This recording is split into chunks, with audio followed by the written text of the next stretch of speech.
کی گواہ ہو، جب وہ خدا کے نام پر دعویٰ کرے تو اس کو جھٹلا دیا جائے، اس کا خاندان بھی چھوڑ دے، اس کے ہم مذہب بھی چھوڑ دیں، پھر خدا تعالیٰ اس کو یہ غلبہ عطا کرے، تو اس میں بڑی بھاری ایک صداقت کی دلیل ہے، اور اسی کو معجزہ کہا جاتا ہے، وہ حقیقی معجزہ جو قرآن نے نبیوں کے حق میں پیش فرمایا ہے۔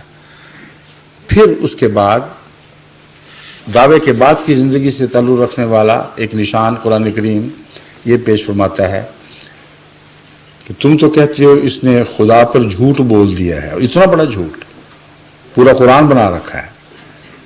ہم یہ کہتے ہیں، یعنی قرآن کی آیت ہے، وَلَوْ تَقَوَّلَ عَلَيْنَا بَعْضُ الْأَقَاوِيلِ لَأَخَذْنَا مِنْهُ بِالْيَمِينِ ثُمَّ لَقَطَعْنَا مِنْهُ الْوَتِينَ فَمَا مِنْكُمْ مِنْ أَحَدٍ عَنْهُ حَاجِزِينَ۔ تم کہتے ہو خدا پر اتنا بڑا جھوٹ بولا، ہم کہتے ہیں اگر معمولی سا بھی بولتا اور خدا کی نمائندگی کا دعویٰ کر بیٹھتا تمہارے اوپر، تو تم سے زیادہ خدا کا فرض تھا کہ اس کو ڈسٹرائے کرتا، اس کو ہلاک کرتا، کیونکہ انسان کے بس میں تو یہ ہے ہی نہیں کہ کسی کی سچائی معلوم کر لے، خصوصاً جس کا پس منظر ایسا صاف ہو۔ لازم ہے کہ لوگ دھوکہ کھا جائیں گے پھر اگر وہ جھوٹا ہو تو، یا اچانک پاگل پن پودے اس کو، تو پھر خدا کی ذمہ داری ہوتی ہے کہ اس کو اور اس کے سلسلے کو کاٹ دے اور ہلاک کر دے۔ یہی وجہ ہے کہ رسول اللہ علیہ وسلم کے بعد جو بہت سے نبوت کے دعوے دار ہوئے ہیں ان کا نام و نشان مٹ گئے۔ کوئی دکھائے تو صحیح کسی متنبی کا سلسلہ جو آج بھی جاری ہو، مگر رسول اللہ صلی اللہ علیہ وآلہ وسلم والا معیار ایک سند ہے آئندہ آنے والے سچے کے حق میں۔ مطلب اس کا آیت کا یہ ہے کہ اگر یہ ہم پر کچھ تھوڑا سا جھوٹ بھی بولتا تو ہم اسے دائیں ہاتھ سے پکڑ لیتے، مراد یہ ہے کہ اس کی طاقتوں کے سرچشمے پر ہاتھ ڈال دیتے اور پھر اس کی رگِ جان کاٹ دیتے، اور تم میں سے کوئی نہ ہوتا جو ہمارے اور اس کے درمیان حائل ہو سکتا۔ کتنا فرق ہے ان باتوں میں کہ غیر احمدی علماء کہتے ہیں کہ مرزا صاحب اس لیے بچ گئے کہ انگریزوں کی حکومت تھی، اور انگریزی طاقت کے سامنے اللہ بیچارہ کیا کرتا۔ قرآن کریم فرماتا ہے فَمَا مِنْكُمْ مِنْ أَحَدٍ عَنْهُ حَاجِزِينَ، جب ہم پکڑ کا فیصلہ کرتے ہیں تو تم میں سے کوئی بھی نہیں ہے جو حائل ہو سکے۔ تو پھر اس خدا کو چھوڑ کر انگریز کی عبادت کریں، یہ کیا تمسخر ہے کہ یہ کہتے ہیں کہ انگریز کی وجہ سے بچ گئے تھے۔ اور عجیب بات ہے اس الزام کی بودے پن کی کہ ساری انگریزی حکومت میں ایک بھی سپاہی کبھی آپ کے دروازے پر پہرے دار مقرر نہیں کیا گیا، ایک بھی۔ اسی طرح گلیوں میں پھرتے تھے، اسی طرح دشمن تھے، خون کے پیاسے تھے، مگر یہ تقدیر الہی تھی جو آپ کی حفاظت کر رہی تھی۔ کسی کو دشمن کو یہ توفیق نہیں ملی۔ قادیہ میں تو ہمیں اپنے بچپن کا بھی یاد ہے، احراری بڑے جوش و خروش سے جا کر دعوے کیا کرتے تھے کہ ہم اس بستی کی اینٹ سے اینٹ بجا دیں گے، پیغام کو یہیں دفنا دیں گے۔ وہ کہاں چلے گئے، پیغام کس طرح رک سکا ان سے؟ تو یہ ہے خدا کی تقدیر۔ اللہ کہتا ہے برباد کرنا پھر میرا کام ہے، تم لوگوں کا کام نہیں ہے، اور جب میں فیصلہ کروں گا تو تم بچا نہیں سکو گے۔ یہ دوسرا نشان ہے۔ تیسرا نشان، میں نے 3 کا آپ سے وعدہ کیا تھا، اور بھی بہت سے ہیں مگر ان 3 پر میں اکتفا کروں گا۔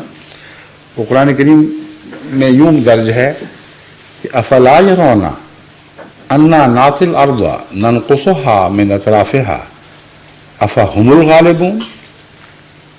یہ لوگ دیکھتے کیوں نہیں کہ محمد رسول اللہ کی زمین تو پھیل رہی ہے، یہ مفہوم یہ داخل ہے، لیکن جو بات کہتا ہے قرآن کریم وہ یہ ہے انا ناتی الارض ننقصها من اطرافها، کہ ہم محمد رسول اللہ صلی اللہ علیہ وسلم کے انکار کرنے والوں کی زمین کو کناروں سے تنگ کرتے چلے جا رہے ہیں۔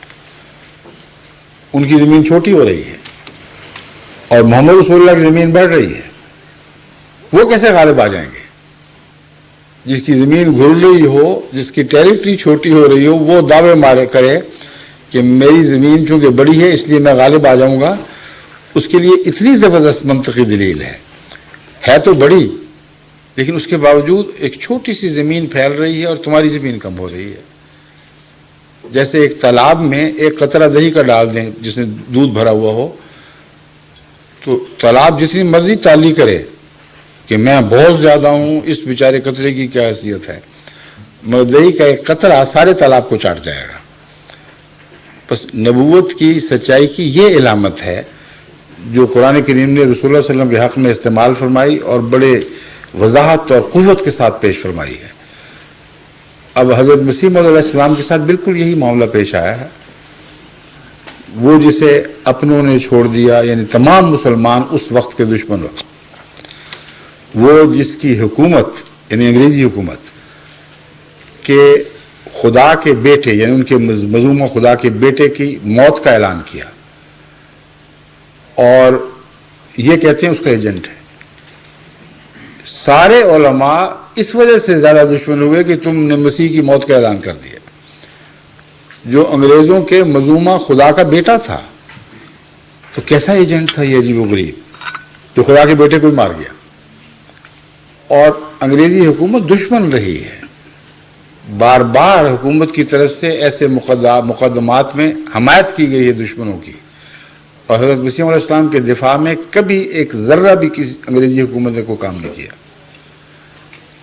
اور اس کے باوجود کہ اپنے ہم مذہبوں ہی نے نہیں، حکومت کے مذہب نے بھی مقابلہ کیا ہے، اس کے باوجود کہ سارے ہندوستان کے پادری آپ کے دشمن تھے۔ آپ پر جو قتل کا مقدمہ بنایا گیا وہ پادری نے بنایا تھا، اور پوری حکومت اس کی تائید میں تھی۔ اس کے باوجود کہ ہندو آپ کے دشمن ہوئے کیونکہ آپ نے کرسچن ہونے کا دعویٰ کر دیا۔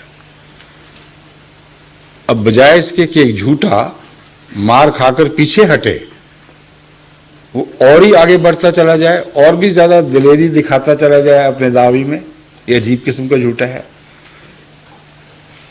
اور اگر تھا جھوٹا تو یہ ساری قومیں مل گئیں، اور جھوٹے کے ساتھ خدا بھی نہیں تھا ان کے نزدیک، اور خدا کہتا ہے میں خود اس کو برباد کرنا چاہتا ہوں، تو پنپا کیسے؟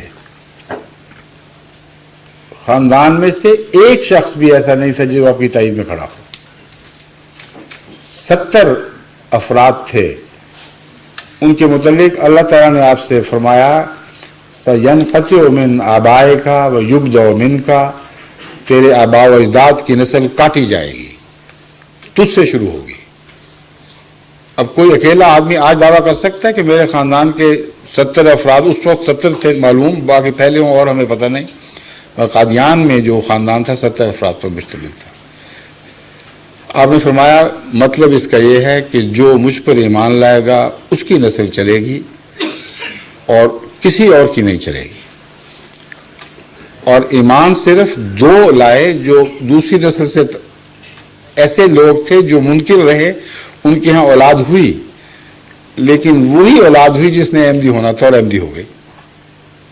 مرزا غل محمد صاحب، ان کی اولاد یہاں موجود ہے، اور ایک میری بیوی کی دادی، وہ حضرت مسیح علیہ السلام کے کٹر مخالف مرزا امام الدین کی بیٹی تھیں، اور اتنے مخلص فدائی مسیح علیہ السلام کی کہ ان کی لوگ مثالیں دیتے تھے۔